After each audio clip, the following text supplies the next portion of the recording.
Glyn, we're here on the last day of the month, 30th of May, a little bit more of a trading day still to go. Yep. But we're more or less there. Let's reflect on the month, a month of very low volatility. Well, this low volatility has been going on for a few months now, and it's quite remarkable. The markets have been pretty steady now for quite some months. But I thought it was a very interesting month, and in some ways a difficult month to interpret as an investor, because you would broadly describe it as a risk-on month. Most markets, in fact nearly all markets, going up, and unusual in that sense, because normally in a risk-on period you'd have equity markets going up and bond markets coming down. But actually we had bond markets doing, I thought, remarkably well in the month of May, which continues a pattern. In fact, they've now been up for 5 months in a row, bond markets, and that to me is the big feature of the year so far this year, and it's surprised a lot of people. So it was a good month for markets, although there were times when it sort of didn't feel that way, because it was a pretty unusual month. Let's start to look at one of the main drivers of news flow, the economic backdrop, particularly in Europe. Yeah. Things are starting to look a little bit worrying there. Yes, look, I think the big news was on economies in the month, and I think it was the driver behind what we were seeing, and is going to cause further central bank action, I think. The most important news was the GDP numbers for Q1 from the Eurozone, which were weak. The Eurozone grew by 0.2%, but if you strip out Germany, which actually had a good quarter, grew by 0.8%, Germany being the biggest economy, of course, the rest of Europe actually shrank in the first quarter. That was a surprise to markets, and big economies like Italy shrank, France stagnated. That was clearly a worry to investors, and I think what it has done, it's made near certain now the fact that the ECB, in its meeting just in a few days' time, Thursday of next week, will ease policy further. There's been a lot of discussion about that, but there's no question the focus now of the ECB is to avoid what people are beginning to talk about as sort of a secular stagnation, and they're much more worried about that and deflation than any fears of inflation in the Eurozone. So I think we are going to get further easing by the European Central Bank as a result of what we're seeing in Europe, this sort of stagnation period. And I don't think they'll move to full quantitative easing in the way that the Fed and the Bank of England has done. That'll be the sort of the policy of last resort for the ECB because of their concerns about the inflationary impact. But I think we're going to see most likely negative deposit rates, a cut in the main refinancing rate next week, possibly some help to banks to provide loans to smaller and mid-sized companies. So I think a definite move. And I think the other important thing coming out of this, something really worth noting, is although it's not an instrument of policy, I think the ECB will want to see the euro weaker. And guess what happened in May? The euro fell 2%. I think it's highly likely the euro is going to come under further pressure. It remains actually pretty high. And that in turn, of course, a high euro has a negative impact on growth. So the ECB will not be in any way concerned to see the euro drifting down over the course of the next few months.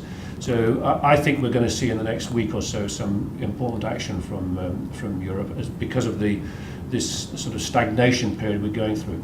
Sticking on the subject of economic disappointments, the US came out pretty poor for their GDP as well. Yes, it was. Look, the number only came out overnight, in fact. It was revised down from, I think, a minus 0.1 growth to minus 1% shrinkage in the economy in Q1. The market didn't really worry about that because the reasons behind that are entirely transitory. Essentially, we had a very bad winter in the US that stalled a lot of activity, and we've had reduced inventory accumulation. Knocking out those two factors, the underlying trend in the US is definitely upwards. The leading indicators are pointing to renewed growth. I'm pretty confident that we'll see quite reasonable growth in the US over the remainder of this year. And I don't think the market should get too bemused by that Q1 number. But it is worth saying that in the same way that the ECB is pretty dovish on monetary policy, so is the Fed. Yes, they're tapering at 10 billion a month, and they're going to continue to do that. That Q1 GDP number won't stop them doing that, I'm certain of that. But Yellen has made it quite clear that she remains much more concerned about labour market issues, too much unemployment still, about inflation running below the Fed's target, much more concerned about that than any asset bubbles or inflationary concerns, and she's made it very clear that policies are going to remain loose for quite some time. That means that the market is pushing out its expectations for when interest rates will go up, another factor that's been pushing bond yields lower in the past month or two. Talking of one-off factors that are impacting economic activity, Japanese economy looked pretty strong as well. Yes, the Japanese economy grew on an annualised basis nearly 6% in Q1, but of course a decent chunk of that was spending brought forward ahead of the sales tax rise on April the 1st. And now everybody's watching what's happening since then with some concern. And what we have seen is a very steep drop-off in retail sales into April, but the anecdotal evidence coming out of Japan is that we're already beginning to see some stabilisation in that. So this is not a sudden drop-off in activity that will continue through the remainder of the year. It's a sort of one-off adjustment. And I think what we're going to see is actually some better numbers coming out of Japan.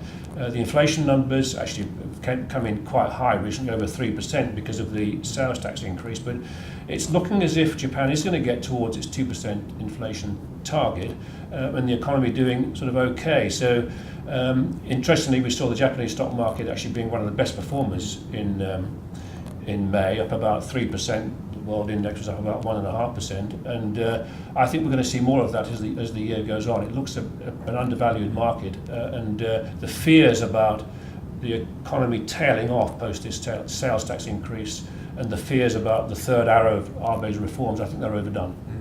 Staying in that region then, before we move on, China also, economic activity doesn't look great there. No, look, we've been worried about China for some time, and they're going to struggle to get to this 7% growth target. The news coming out of China has not been particularly encouraging. We're seeing property price falls increasingly across the country. We're seeing property developers getting into distress. Not surprising when you've got a period of tightening of credit, and the Chinese authorities are trying to balance the need to rein in this excessive credit growth whilst at the same time achieving 7% or so real GDP growth. A very difficult balancing act, as we've said for some time. We did see a little bit of easing by the People's Bank of China, the central bank, in recent weeks, but it's a difficult balancing act. And I think one of the most sort of illustrative sort of markets that shows what's really going on in China is the iron ore price. Of course, China is a huge consumer of iron ore. Iron ore price down 10% in May, down nearly 30% over the past 12 months. Clearly demand in China is pretty weak. This is a market to watch out for. I think policy missteps in China would be a real concern for markets. So it's a concern. It didn't incidentally stop emerging markets performing very well in May. Outperformed developed markets a lot, up about 4.5%. More confidence coming back into a lot of those markets. And we also saw a lot of confidence back into emerging market bonds, a position we took, as you know, towards the tail end of last year. That market has returned about 8.5% so far this year, with another big month in May. So emerging markets actually, I think, have helped to improve sentiment generally with this recovery.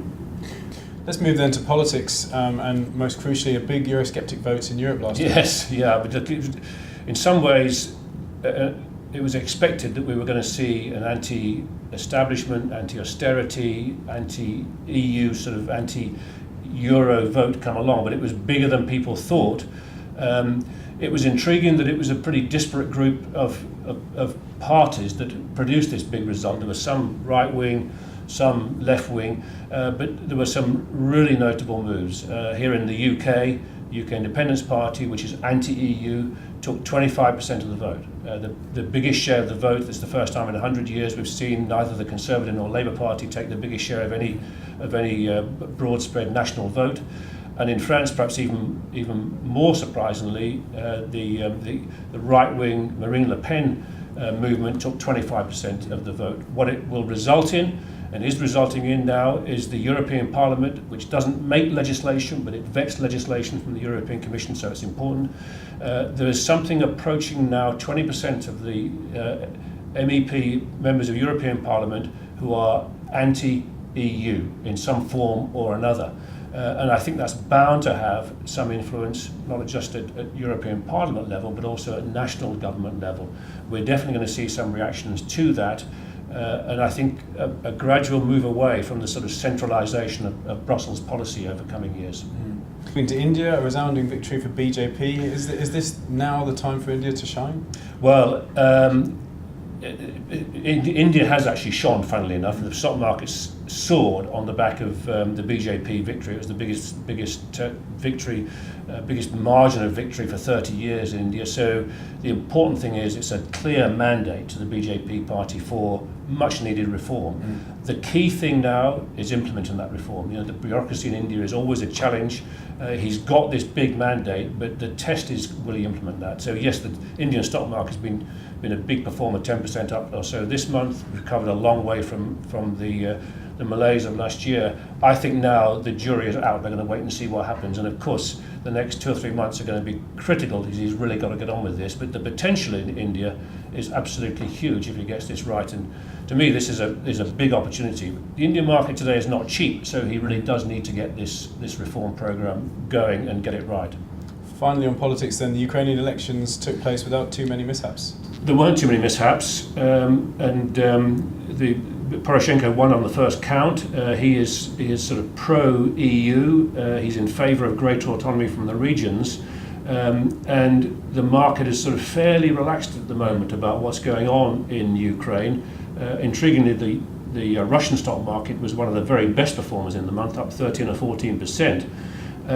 There is, however, still pretty serious disturbances going on in the eastern part of Ukraine, which is the Russian-leaning part. And although at the moment the market is not worried about this as a problem, and I think that's probably the right assumption to make, it is still one of the dangers that is out there. It's one of those sort of difficult geopolitical risks which you can't easily calculate the impact of. So I'd put it down as a risk that could flare up over the course of the next few months. So overall then, mixed news from an economic perspective, mixed news from a political perspective. How does that translate into an outlook? Look, I think the most important thing is that what we're seeing is sluggish growth, but a gradual improvement from the two big regions, the US and Europe. But the sort of growth we're going to see will not be a danger to inflation. It will not be a danger to monetary policy in the sense that interest rates are going to stay lower for longer. And I think that's the big message. It's still lower for longer. The market's pushing out its expectations for when the first interest rate rises are going to come. That's a clear positive for markets. It's underpinning all asset values. And I think this sort of steady uptick in growth that we're going to see is going to help the corporate sector. It's underpinning markets. So I'm positive about equity markets. They had a rocky first quarter. They've picked up a little bit since then. I think they will progress through the course of this year.